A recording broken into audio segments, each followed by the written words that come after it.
நீங்க போடுற பிளான் எல்லாம் நீங்க நினைச்ச மாதிரியே நடக்கும்னு நம்புறீங்களா? ஒருவேளை அது தப்பா இருக்கலாம். ஏன்னா ஒரு திட்டம் தப்பா போகும்போதே என்ன செய்யணும்னு திட்டமிடுறது தான் எல்லாத்தையும் விட ஒரு சிறந்த திட்டம். இந்த பகுதியில அந்த முக்கியமான கருத்தை தான் நாம ஆழமா பார்க்க போறோம்.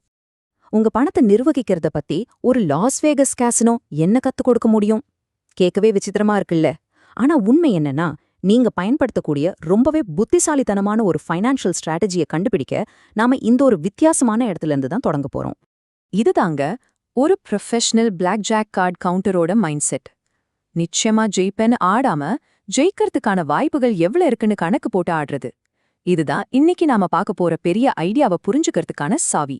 சரி, இந்த கார்டு கவுண்டர்ஸ் அப்படி என்னதான் பண்றாங்க? அவங்க எப்படி யோசிக்கிறாங்க? அவங்களோட உத்திகள் வெறும் சீட்டுக்கட்டு விளையாட்டுக்கு மட்டும் இல்ல, நம்மளோட பண ரீதியான ரிஸ்குகளை சமாளிக்கிறதுக்கும் ஒரு பெரிய பாடம். வாங்க அத பத்தி விரிவா பாப்போம். ஒரு கார்டு கவுண்டருக்கு ஜாசினோவை விட ஜெயிக்கிறதுக்கான வாய்ப்பு வெறும் 2% தான் அதிகம். அதாவது கிட்டத்தட்ட பாதி தடவை அவங்க தோத்து போவாங்கன்னு அவங்களுக்கு நல்லாவே தெரியும். அடுத்த கார்டு என்ன வரும்னு அவங்களால உறுதியா சொல்ல முடியாது. இந்த உண்மையை அவங்க ஏத்துக்கிறதுனால தான் வாய்ப்புகள் கம்மியா இருக்கும்போது குறைவாவும் அதிகமா இருக்கும்போது அதிகமாவும் பெட் கட்டுறாங்க. இந்த 100 மடங்கு பணம் தான் அவங்களோட சேஃப்டி நெட். இது வெறும் ஒரு யோசனை இல்ல, இது ஒரு கட்டாயம். இந்த சேஃப்டி நெட் தான் தொடர்ச்சியா தோத்துட்டே இருந்தாலும் அவங்கள கேம்ல இருந்து வெளியே போகாம பாத்துக்குது. அப்பதான் அவங்களோட அந்த சின்ன 2% சாதகம் நீண்ட காலத்துல ஒரு பெரிய வெற்றியா மாறும். இந்த பஃபர் ஐடியாவுக்கு இன்வெஸ்ட்மெண்ட் உலகத்துல ஒரு முறையான பேர் இருக்கு. சொல்லப்போனா இது ஒரு பெரிய மேதையிடமிருந்து வந்த கருத்து. பெஞ்சமின் கிராஹம்னு ஒரு பெரிய முதலீட்டாளர் தான் இந்த வார்த்தையை கொண்டு வந்தாரு. ஆனா இந்த வார்த்தையை விட இது எதுக்கு உதவுதுன்னு அவர் சொன்ன விளக்கம் தான் ரொம்பவே பவர்ஃபுல்.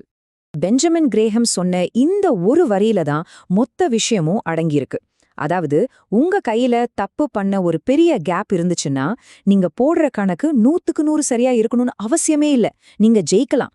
இந்த ஐடியா இவ்ளோ சக்தி வாய்ந்ததா இருந்தா அப்புறம் ஏன் நம்மள பல பேர் நம்ம வாழ்க்கையில இது சரியா பயன்படுத்துறதில்ல? ஹார்வர்ட்ல நடந்த ஒரு ஸ்டடி இத அழகா காட்டுது. நம்ம எல்லார்கிட்டயும் இருக்கிற ஒரு பெரிய மனத்தடைய அது வெளிச்சம் போட்டு காட்டுச்சு.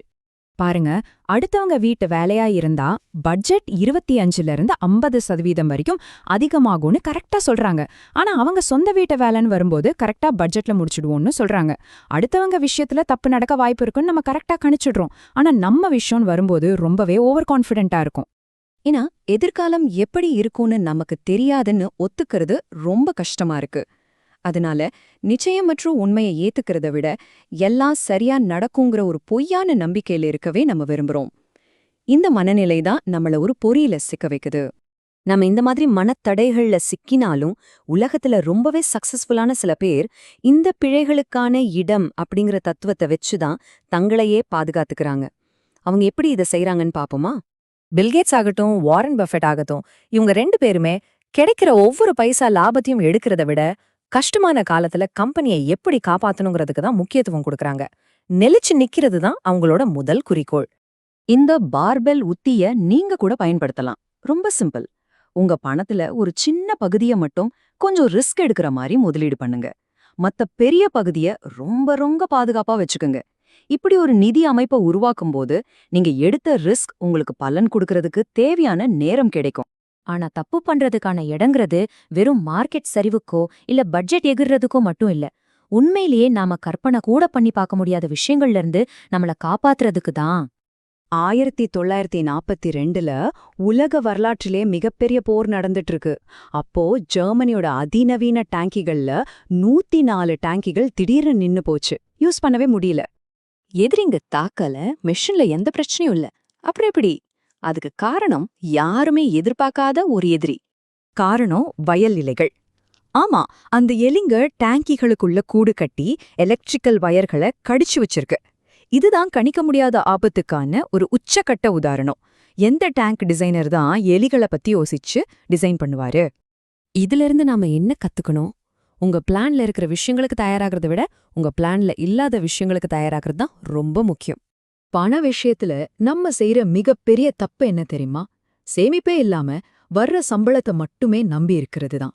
ஏன்னா அப்படி இருக்கும்போது உங்க வருமானத்துக்கும் செலவுக்கும் நடுவுல எந்த ஒரு கேப்பும் இல்ல, எந்த ஒரு பாதுகாப்பு வளையமும் இல்ல.